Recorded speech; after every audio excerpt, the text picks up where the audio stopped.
So I apologize for the redundancy of hearing the material again, but I do appreciate the offer of invitation to come speak with you guys. It's just an honor to be around so many philanthropic people with big hearts, and I'm a big animal person. So I love that idea. So I'm Executive Director of Diabetes Dayton. This is my 18th year with the organization. I'm passionate about what we do because I know how important it is. And for those of you who aren't familiar, diabetes is a very serious disease, but unfortunately has a very negative stigma attached to it. It's the 7th leading cause of death in the country. Here in Montgomery County, it's the 3rd leading cause of death for African American males. In the country, the average incidence of diabetes is around 9%. Here in Montgomery County, it's over 13%. So we have a very high incidence of diabetes here. And some people have heard of, type 1 diabetes or juvenile diabetes. That's where your pancreas stops working and you need to go on to insulin shots. It doesn't always happen when you're a child. You can get it as an adult. But 90% of people with diabetes have type 2 diabetes, and that's when your pancreas is making insulin, but for some reason that insulin won't adhere to the cells and open them up so that they can utilize the glucose. So that's the biggest problem we're facing, although type 1 is still on the rise as well. So Diabetes Dayton is a little small organization, and it doesn't matter how many times I go out and speak, almost invariably I get somebody to say, "Oh, I did your bike ride." No, you didn't. Because we don't have a bike ride. But the JDRF does, and they're a big national organization with lots of marketing, and so people assume we're an affiliate of theirs. Or they might assume we're an affiliate of the American Diabetes Association. Of that, we are not either. Both have important missions, but our mission, and what our mission has been for the 55 years we've been in the community, is to help people with what they need every day right now. So all of the funds stay here, go back out to help those with what they need. And so what does that involve? Well, probably our most highly used service is we help people with supplies. It could be glucometers, test strips, those things where you prick your finger, you gotta check your blood sugar to find out how you're doing. Syringes, alcohol, anything medical durable. We can't sadly help with insulin because we're not a charitable pharmacy. Although I get calls every day saying, "I need help with insulin. Where can I get insulin?" I went to the charitable pharmacy and they said, "Well, you've got insurance." And I said, "Well, I have insurance, but my copay is so high I still can't afford it. Or I'm in the donut hole and I can't get out of it and I need my medicine now." And when you're on insulin, it's not something you can say, "Well, maybe I won't take this." You have to have that. So there's a huge need for that. But what we do is help people with the supplies they need. One vial of test strips can cost anywhere from $50 to $70. So we can help people with free test strips, or if we've helped you multiple times and you're still having trouble getting some kind of assistance, we have a low-cost meter that we became a distributor for where you can come and get 50 test strips for $10. We have a lot of folks using that because even with their insurance, their copay might be $25. So this way, my philosophy was we need to keep people testing. If you're testing, your management is under control and you know what you need to do to tweak it. The other thing we do, and we have done for the 55 years we've been in business, is we do a summer camp for kids with diabetes. Because children, when they first started the camp in 1963, the only thing that was available for children with type 1 diabetes was, at the time, it's not very PC, but it was the Crippled Children's Camp. And so any child that had any kind of disability or illness would go to that. And the docs that formed Diabetes Dayton wanted a camp for kids that had type 1 diabetes. And now we not only offer camp for type 1, but we offer camp for type 2. Type 2 diabetes in a child used to be unheard of. It used to be called adult onset diabetes, but unfortunately, because of lifestyle, genetics, and a lot of things that are going on, we are now seeing it trickle down into our kids. So we have camp, and camp is where kids can come for a week, learn about managing their diabetes and becoming more independent, be with other children like themselves so that they see that there's other kids out here dealing with what I'm dealing with, because I might be the only child in their classroom or their school that has diabetes. And it's uncomfortable to be the child that's pricking your finger or taking a shot or wearing an insulin pump. So when they come to camp, they're like everybody else. And so not only do they do all the fun things of camp, but we're secretly intertwining information on how they can be more independent with managing their diabetes. And so camp is just a wonderful time of year for these kids to come together, and they're so excited because they come from all over the state, some of them out of the state because they started with our camp and want to come back and see their friends every year. So we do camp for kids.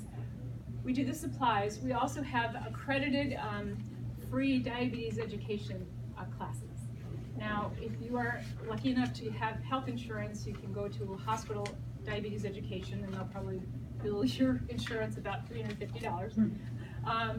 But we have free diabetes education that is open to anybody with or without insurance. Oftentimes, even those that have been to class 6 months, 8 months down the line, they're like, you know what, I don't really need to hear that again, or I didn't pay close enough attention when they covered the management or the carb counting. And so we have classes twice a month for anybody that wants to come. You just have to register.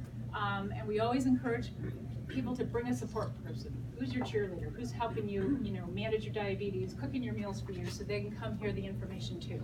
So we have free classes, and we've added a kitchen, and now we have free cooking classes. Our chef, culinary trained chef, is also a dietetic technician. So she teaches healthy cooking classes, and a lot of times people hear the word healthy and they're like, oh, it probably tastes horrible. Her food, I'm not kidding you, it is fabulous because she's a culinary chef. She will tweak the recipes herself and make them so that indistinguishable from maybe the higher carb, higher fat version of the same meal. She makes a mac and cheese with cauliflower and squash that you would swear it was regular mac and cheese. So we have healthy cooking classes. We will also come out to businesses and do community presentations either on health education for diabetes management or on healthy cooking. Just a few other things we do low-cost A1C screenings. If you aren't aware of what that is, it's to give you an overview of your hemoglobin A1C, what your blood sugar's at. We can do that at the office. It's very low cost. And of course, we're out presenting at either health fairs or different clubs and things because we want people to know we're here. So many times people say, well, I have no idea you were here. When I say, we've been here 50 years. We're just small. Our staff is 2.5, and I'm one of them. So we do a lot with a little. We depend on our volunteers, our fabulous board. Michael's on our board. That just get, roll up their sleeves and help us get done what we need to get done. Every November, which is Diabetes Awareness Month, we do a big annual Diabetes Expo, which is health booths on anything diabetes related. And then we have presentations, and we also have screenings, and that's the first Saturday in November to kick off Diabetes Awareness Month. And then I think, what am I forgetting, Michael? Oh, we're starting a new fundraiser this year, which will be a 5K and a 10K, because there isn't really a walk in town that supports diabetes. Yes, there's a JDRF walk, but that supports type 1 and youth diabetes. We want to do a walk that people can support for all types of diabetes. So we will be having that in conjunction with our expo the first Saturday in November. I'm really excited. If you want to help us get started on that, we'd love the assistance. But I appreciate the opportunity to come and tell you about our group, what we do. I have handouts, and we also every year during our expo, we update and give out what's called the Diabetes Resource Guide. It's for the public, and it's also for health professionals. It's all things in the community having to do with diabetes. Foot care, eye care, supplies, classes, support groups. And so we update that every year, and so we make those available, and I have them as well. So if you would like some, just let me know. I'll be sure to give them to you. Anybody have questions? Yes. Yeah, you do. Yeah. Anyone contact the nutritionist for the cooking classes? Yeah, or, absolutely. and how do they? You can sign up online or call the office. Now we have a nominal fee for the cooking classes because it just covers the food. You get a full 3-course meal, the demonstration on how to prepare all of it, and all the recipes. That's pretty reasonable. If you've ever taken a cooking class at like Dorothy Lane Market, it's about $75. So it's a pretty good deal. Plus you're learning how to make healthy selections that taste good, that are doable at home. I think a lot of people feel like, oh, it's too involved, I can't do it, but it's very easy.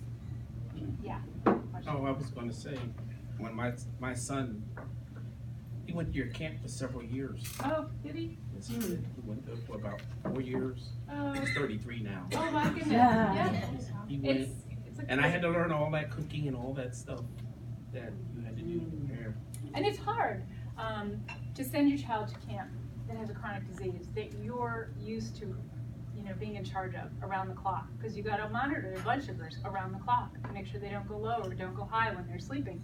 Obviously, there's continuous glucose monitors and sensors and things now that make it easier, but still for parents that first time when they send a child to camp, it's very difficult for them.